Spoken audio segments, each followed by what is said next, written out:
ఒకప్పుడు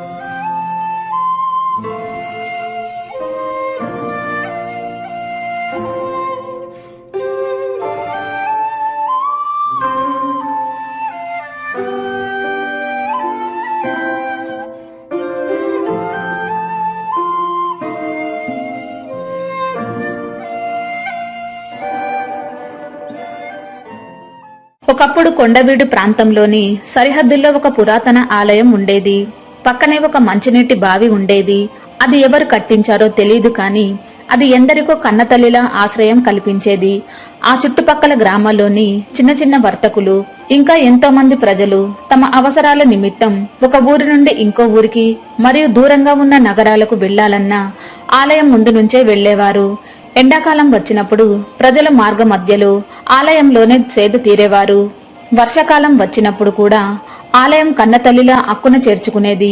ఇదిలా ఉండగా ఒక రాత్రి సమయంలో బాగా వర్షం పడుతుండటంతో మార్గ మధ్యలో చిక్కుకున్న 3 బాటసారులు ఆ ఆలయంలో తలదాచుకున్నారు. వారిలో 2 యువకులు, తెల్లటి గడ్డంతో ఒక వృద్ధ సాధువు ఉన్నారు. వర్షం తగ్గుముఖం పడితే ఎవరి దారిన వాళ్ళు వెళదామని చూస్తూ ఉన్నారు. కాని వర్షం అంతకంతకు ఎక్కువవుతుంది కాని తగ్గుముఖం పట్టలేదు. చేసేదేం లేక ఎప్పుడు వర్షం తగ్గుతుందా అని ఎదురు చూడసాగారు. నిద్ర పట్టని కారణంగా యువకులిద్దరూ ఏవేవో మాట్లాడుకుంటున్నారు. ఏమండి, నా పేరు రమేష్. నేను ఉత్తర దిశగా ఉండే ప్రాంతంలో ఉంటాను. ముఖ్య పని మీద పడమర దిశగా ఉండే ప్రాంతానికి వెళుతూ ఇక్కడకు రాగానే ఈ వర్షం బారిన చిక్కుకున్నాను. ఇంతకు మీరెక్కడి నుంచి వస్తున్నారు? మీకు అభ్యంతరం లేకపోతేనే చెప్పండి. ఇందులో తప్పేముందిలేండి, 2 వాళ్ళలో చిక్కుని ఇక్కడ కూకున్నాం. నా పేరు రంగడు. నేను పడమర దిశగా ఉండే ప్రాంతంలో ఉంటాను. ఉత్తర దిశగా ఉండే మీ ప్రాంతానికి పెద్ద పని మీద బయలుదేరానండి. అవునండి, మిమ్మల్ని చూస్తే బాగా చదువుకున్నట్టు కనపడుతున్నారు. మరి మీకు మా ప్రాంతంలో ఏం పని ఉంది? మీకు ఎట్టవైతేనే చెప్పండి. చెప్పుతాను మిత్రమా. నేను ఎంతో పేద రైతు కుటుంబంలో జన్మించాను. మాకు ఉన్న ఎకరం పొలాన్ని మా అమ్మ నాన్న రెక్కలు ముక్కలు చేసుకుని సాగు చేసి నాకు కష్టమంటే ఏంటో తెలియకుండా మంచి చదువులు చదివించి పెంచి పెద్ద చేశారు. నేను మా కళాశాలలో అందరికంటే నేనే ఎక్కువ మార్కులు తెచ్చుకొని ప్రథమ స్థానంలో ఉత్తీర్ణులయ్యాను. ఇప్పుడు మా అమ్మ నాన్న ముసలివాళ్ళు అయిపోయారు. వాళ్లను పోషించాల్సిన బాధ్యత నా మీద పడింది. దానికోసం ఉద్యోగం లేని నేను మా భూమిని సాగు చేద్దామని నిర్ణయించుకున్నా. ఆ విషయమే అమ్మా నాన్నకు చెప్పాను. నాయనా రమేష్, ఏమిట్రా నువ్వు మాట్లాడేది? నిన్ను పొలం పనులు చేయించడానిక నిన్ను చదివించింది? నువ్వు గొప్ప చదువులు చదువుకుని మంచి నౌకరు తెచ్చుకుని కాలు మీద కాలేసుకుని దర్జాగా బతకాలన్నదే మా కోరిక నాయనా. ఇప్పుడు నువ్వు మాలాగా కష్టపడతానంటే ఎలా చెప్పు? వద్దు నాయనా, ఆ ఆలోచన మానుకో. మంచి నౌకరు తెచ్చుకో నాయనా. అవును రమేష, మా తాత కూలి పని చేసి మా అయ్యని పెంచి పెద్ద చేసి 2 కుంటల పొలాన్ని ఇచ్చి చచ్చిపోయిండు. మా నాయన రెక్కల ముక్కలు చేసుకొని ఆ 2 కుంటల పొలాన్ని ఎకరం పొలం చేసి నన్ను సాగు చేసుకోమన్నాడు. ఇప్పుడు నిన్ను కూడా ఈ ఊబిలోకి లాగటం నాకు ఇష్టం లేదు నాయన. అందుకే మేము ఒక పూట అన్నం తింటూ నీకు ఏ కష్టం రాకుండా గొప్ప చదువులు చదివించావురా. నాయన రమేష, నువ్వు మాలాగే కట్టపడకూడదురా. నువ్వు పెద్ద కొలువు సంపాదించి సూటు బూటు వేసుకొని కారులో తిరగాలి. అది చూసి మేము ఆనందించాలిరా. మా కోరిక తీర్చు నాయనా.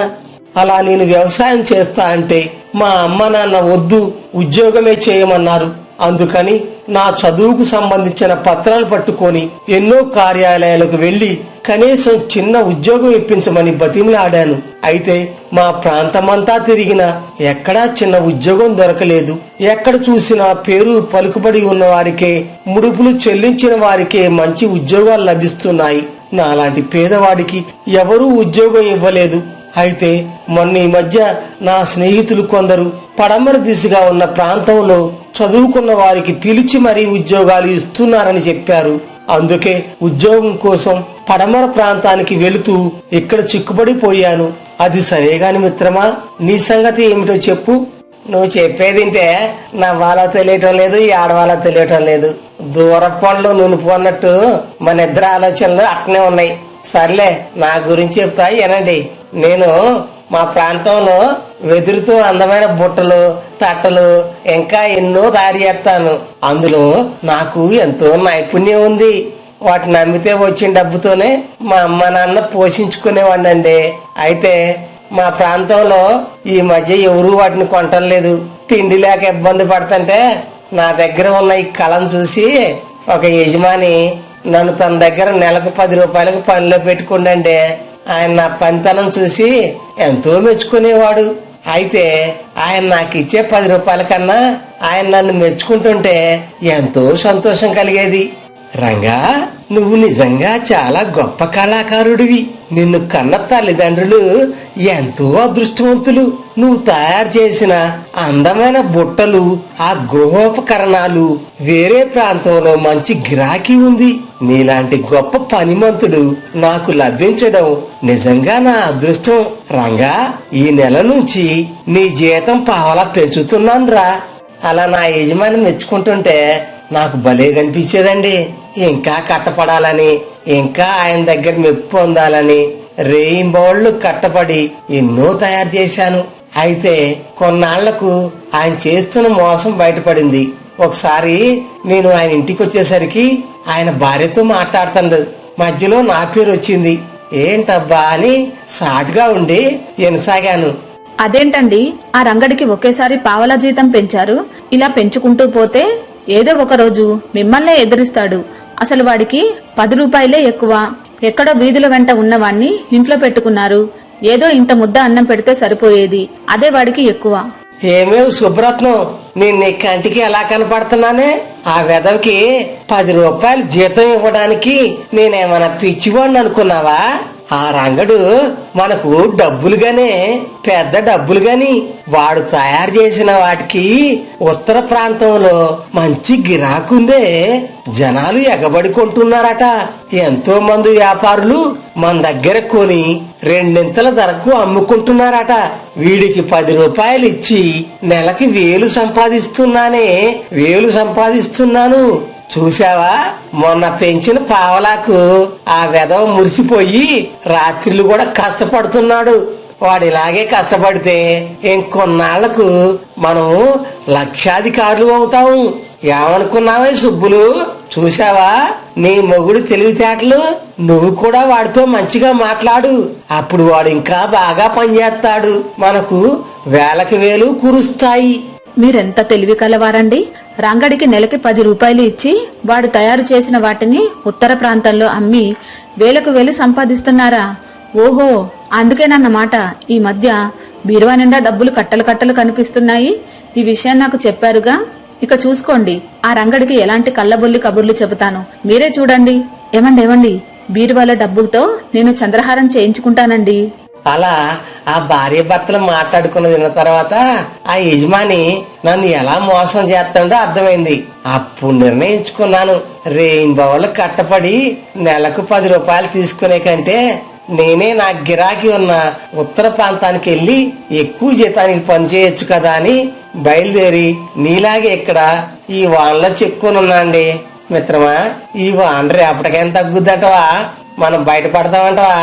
అలా రంగడు, రమేషు తమ వ్యక్తిగత విషయాలను ఒకరికొకరు పంచుకున్నారు.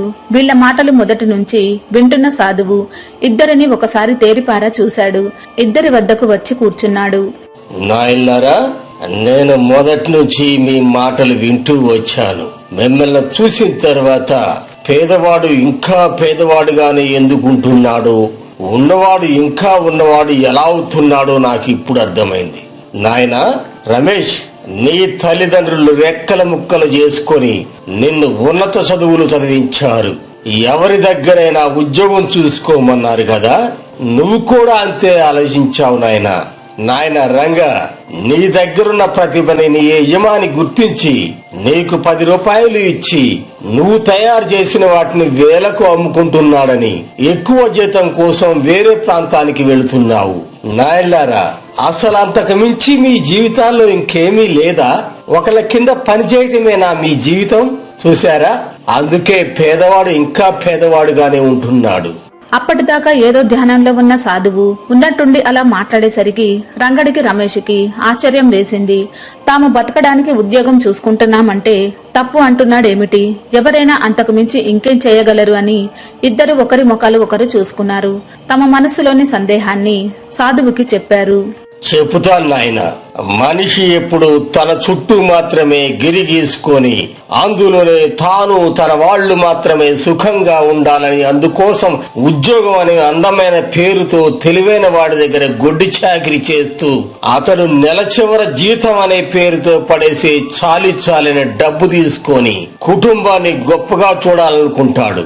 అయితే తన కోరికలకు తన సంపాదనకు పొంతన లేక సుఖాల కోసం అప్పులు చేస్తూ నెల వడ్డీలు మాత్రమే చెల్లిస్తూ జీవితాంతం ఆ ఊబిలోనే సగం ఆనందం సగం బాధలతో కొట్టుకుపోతుంటాడు. సాధువు అలా జీవిత సత్యాలు చెప్పేసరికి రమేష్కి రంగడికి ఆయన చెప్పింది నిజమేననిపించింది. కాని అంతా అయోమయంగా అనిపించింది. వారి మనసులో సందేహాన్ని సాధువు కనిపెట్టాడు. నాయనలారా, మీ సందేహం నాకు అర్థమైంది. మీరు చెప్పిందంతా నిజమే. మరి బతకాలంటే ఉద్యోగం చెయ్యాలి అనేదే కదా మీ సమస్య. చూడు నాయనా, మనిషి ఎప్పుడు గుడ్డెద్దు చేలో పడ్డట్టుగా జీవితాన్ని నిస్సారంగా గడపకూడదు. రమేష్, నువ్వెంతో చదువుకున్నావు, ఆర్థిక లావాదేవీలను అద్భుతంగా ఛేదించగలవు. రంగా, నీలో ఎంతో ప్రతిభ ఉంది. నువ్వు తయారు చేసినవి వేలకు కొంటున్నారని నువ్వే చెబుతున్నావు. ఇంత ప్రతిభ కలిగిన మీరు ఒకరి దగ్గర ఉద్యోగం చేయడమేంటి? మీరే కొత్తగా ఒక వ్యాపారాన్ని ప్రారంభించండి. రంగడు తన ప్రతిభతో ఎన్నో తయారు చేస్తాడు. నువ్వు వాటిని నీ తెలివితో వినియోగదారుల వద్దకు చేర్చు. లాభాలు రాగానే సొంత ఖర్చులకు పోకుండా మళ్లీ ఆ డబ్బును వ్యాపారానికే వెచ్చించండి. ఇంకొంతమందికి ఉపాధి కల్పించండి. అలా ఒక్కో మెట్టు ఎక్కుతూ పెద్ద వ్యాపారవేత్తలుగా మారండి. నలుగురికి మంచి చేయండి ఆయన. అయ్యా, మీరు చెప్పింది బాగానే ఉంది, కానీ రెక్కాడితే కానీ డొక్కాడిని మాకు ఒక వ్యాపారం ప్రారంభించాలంటే అది సాధ్యమా? మీరే చెప్పండి. అందుకు ఎంతో డబ్బులు కావాలి. మరి మాకు ఆ డబ్బుని ఎవరిస్తారండి? రంగడు అలా తన సందేహాన్ని వెలిబుచ్చగానే ఆ సాధువు తన ముఖానికున్న వేషాన్ని తీసివేశాడు. అతడు ఎవరో కాదు, ఉత్తర ప్రాంతానికి పడమర ప్రాంతానికి ప్రతినిధిగా గెలిచిన వ్యక్తి సహదేవుడు. తన ప్రాంతాల్లో ఎన్నో మంచి పనులు చేస్తూ ప్రజల్లో ఎంతో మంచి పేరు తెచ్చుకున్నాడు. అంతటి గొప్ప వ్యక్తి తమ ముందు కనిపించేసరికి రమేష్ రంగడు ఆనందంతో అలాగే చూడసాగారు. నాయన, నేనెవరో ఈ పాటికి గుర్తుపట్టే ఉంటారు. ఉత్తర పడమర ప్రాంతాల ప్రజలు ఓటేసి గెలిపించిన మీ ప్రతినిధిని, ప్రజాప్రతినిధిని. నన్ను నమ్మి తమ విలువైన ఓటు వేసి నన్ను ఎన్నుకున్నందుకు నా ప్రాంతానికి నేను ఎంతో రుణపడి ఉంటాను. అందుకని నా ప్రాంత ప్రజల బాగోగులు తెలుసుకుందామని ఇలా మారువేషంలో తిరుగుతూ వర్షంలో మీతో పాటు ఇక్కడ చిక్కుని పోయాను. అయినా పర్వాలేదు, ఈ రోజు ఒక మంచి పని చేసే అవకాశం నాకు లభించింది. రమేష్, రంగా, రేపు ఒకసారి మీరు మా ఇంటికి రండి. మీ వ్యాపారానికి పెట్టుబడి కోసం డబ్బు నేను ఇస్తాను. మీలో ఉన్న శక్తిని బయటకు తీసి గొప్పవాళ్లే నలుగురికి ఉపాధి కల్పించండి. అలా సహదేవ్ వాళ్ళు వ్యాపారం ప్రారంభించడానికి తాను డబ్బు సహాయం చేస్తానని హామీ ఇచ్చాడు. వర్షం కూడా తగ్గిపోయింది. రమేష్ రంగడు సహదేవ్ వెంట అతడి ఇంటికి వెళ్లారు. అన్నమాట ప్రకారం వ్యాపారానికి కావలసిన డబ్బు ఇచ్చి ఒక ప్రదేశాన్ని ఇప్పించాడు. రమేష్, రంగా, ఇంకో ముఖ్య విషయం. జీవితం చాలా చిన్నది, మీ లక్ష్యం చాలా పెద్దది, సమయం చాలా విలువైనది. కన్ను మూసి తెరిచేలోగా చాలా జరిగిపోతుంటాయి. అందుకని లక్ష్యాన్ని ఛేదిస్తూ ముందుకు వెళ్ళండి. మనం ఏ పని చేస్తున్నామనేది ముఖ్యం కాదు, ఆ పని ఎలా చేస్తున్నామనేది చాలా ముఖ్యం. మనం శ్రమటోడ్చి కష్టపడి సంపాదించిన ప్రతి పైసా ధనవంతుల వద్ద నుండే లక్షలతో సమానం. అందుకని మీరు చేసే పని దైవంగా భావించండి. కష్టపడి పని చేయండి. అయితే 4 డబ్బులు కరపడేసరికి ఎక్కడలేని కోరికలు మనిషిని చుట్టుముడతాయి. అందుకని కోరికలను అదుపులో పెట్టుకోండి, ఖర్చులు తగ్గించుకోండి, పొదుపు చేయండి, రుచులు తగ్గించుకోండి, పైసా కూడబెట్టండి, గొప్ప ధనికులు అవ్వండి. మిమ్మల్ని కన్న తల్లిదండ్రులను బాగా చూసుకోండి. సమాజానికి మీ వంతు సేవ చేయండి. వెళ్ళండి నాయన, గెలుపు గుర్రాన్ని అధిరోహించండి. ఆ తర్వాత రమేష్ రంగడు సహదేవ్కు ధన్యవాదాలు తెలిపి తమ కొత్త వ్యాపారం ప్రారంభించారు. రంగడు వెదురు తీసుకొచ్చి వాటిలో బొమ్మలు, బుట్టలు ఇంకా ఎన్నో తయారు చేసేవాడు. రమేష్ డబ్బు లెక్కలు, వాటి అమ్మకం చూసేవాడు. ఇలా అనతి కాలంలోనే వ్యాపారం బాగా అభివృద్ధి చెందింది. ఇప్పుడు ఉత్తర, పడమర ప్రాంతాల్లోనే కాదు, అన్ని ప్రాంతాల్లోకి వారు తయారు చేసిన అందమైన వెదురు బొమ్మలు ఇంకా గృహోపకరణాలు వ్యాపించాయి. తమ బిడ్డ గొప్పవాడైనందుకు రమేష్ అమ్మా నాన్న, రంగడి అమ్మా నాన్న ఎంతో సంతోషించారు. సహదేవుడు ఇంకా ఆ ప్రాంత ప్రజలందరూ కూడా రంగడిని, రమేష్ ని ఎంతో అభినందించారు.